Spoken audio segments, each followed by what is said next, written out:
Okay, so we're going to look at the ethical theory that is emotivism today. Let's start with a thought experiment. It's a nice, warm day in the countryside, and here is a house. But this house, whilst seemingly protected by its housiness, is not. And an arsonist comes along to blow it up with a Molotov cocktail. The best blowing up mechanism. So, what do we think about this scenario, assuming that this house does not belong to this guy? We think it's pretty bad, right? We might say something like, arson is wrong.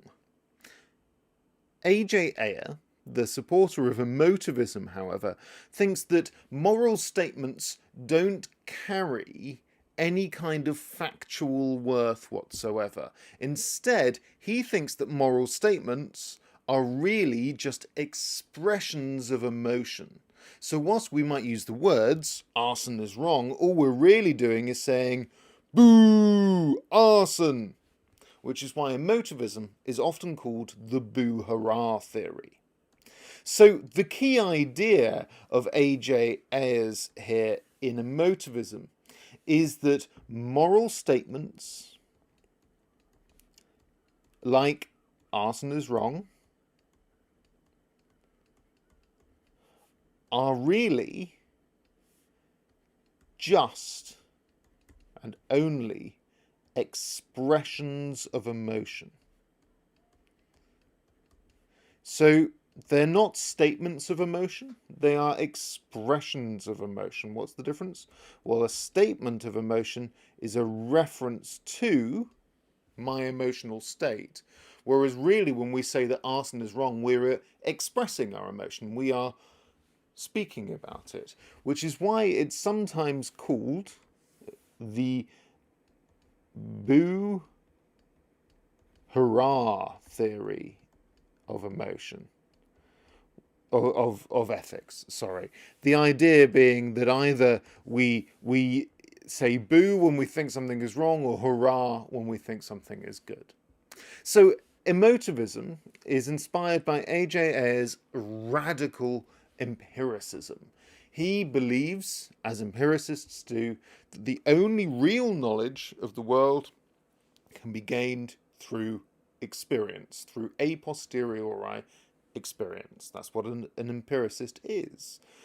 And he thinks that there are no moral facts. He is an anti-realist. And so if you are a radical empiricist, right, and you think there are no moral facts, well then you're going to say that any statement about ethics is non-cognitivist, is in other words the idea that statements, moral statements, aren't truth apt. They can't be truth. They can't be truth. They can't be true or false.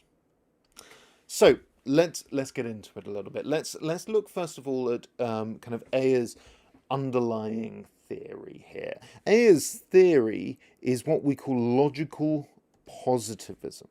So logical positivism arose in the early 20th century and was an attempt by philosophers, first of all in Vienna, in what's called the Vienna Circle, which Ayer visited. Ayer, however, was British, and when he came back, he encouraged this logical positivism.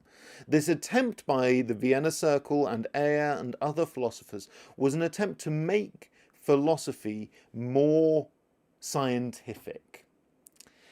Its aim was to only allow statements that were in some way empirically verifiable, that is, could be tested. And so we have the verification principle. The verification principle can be stated roughly like this. Statements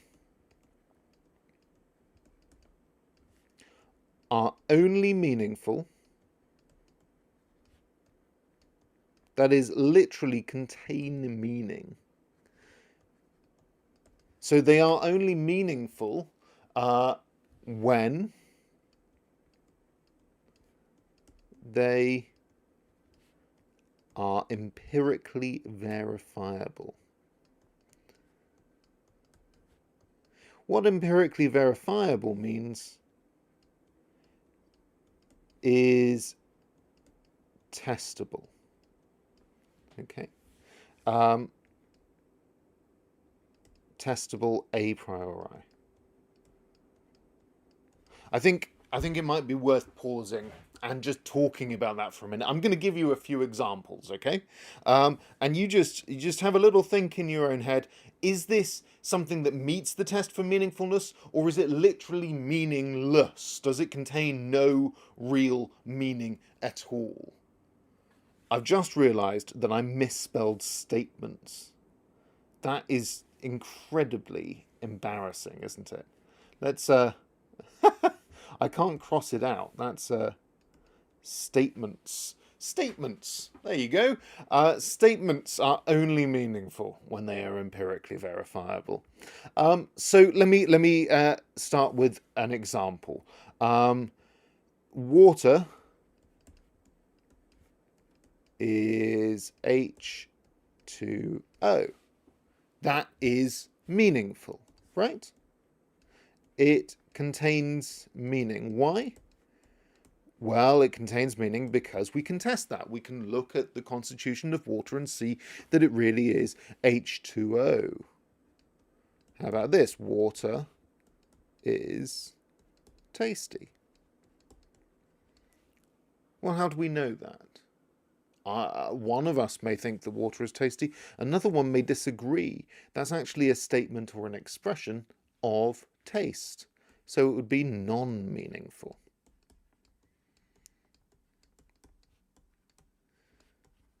Let me give you one more example. Water is not H2O. Is that meaningful or non-meaningful? Well, interestingly, it is meaningful because we can test it and find out that it's wrong. Because remember, right and wrong are not the same as meaningful and non-meaningful. Okay, so those are that's the basic kind of theoretical underworking of emotivism, the verification principle, that statements are only meaningful when they are empirically verifiable. Let's now turn to Ayer's argument for emotivism. So Ayer argues that let's start not with non-cognitivism, but with cognitivism. Okay, the idea that moral statements are truth-apt, that they are either true or false. Now he says, look, if cognitivism here were true, either you would have a naturalist understanding or a non-naturalist understanding. But he thinks that both of these are fundamentally flawed. I'm going to put it in red because these are kind of criticisms. You're going to recognize one of them.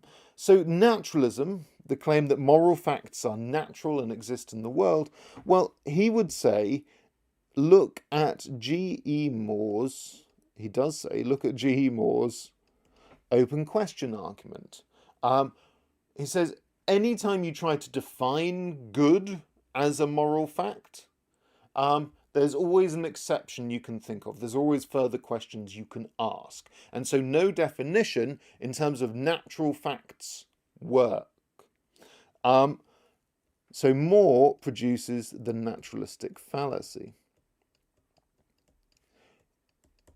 And the naturalistic fallacy says you cannot define good. Certainly not as something that is natural and in the world. So one big conclusion we can draw from that is that morality isn't natural, or, and if it's not natural, it's not empirical. And that's a big problem, right? So if it isn't natural, says Ayer, well then it would, if cognitivism and realism were true, it would have to be non-natural. But of course, if it's non-natural,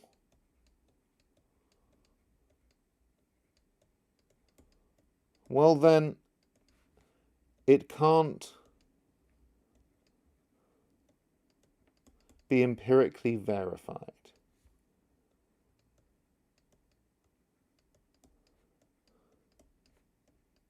And if it can't be empirically verified, then it fails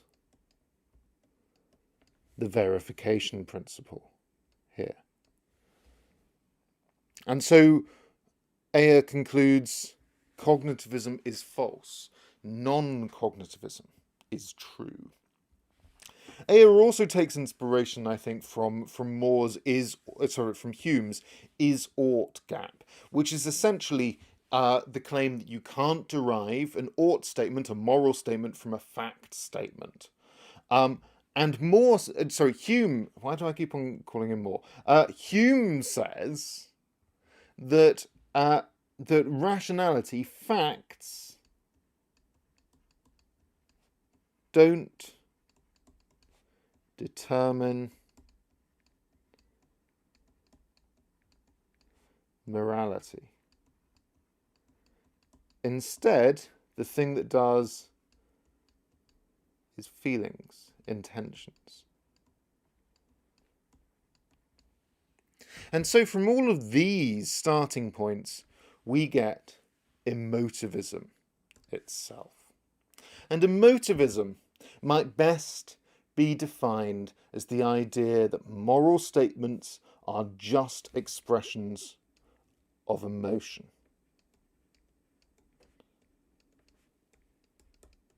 So moral statements just express emotion. Now this has some interesting side effects.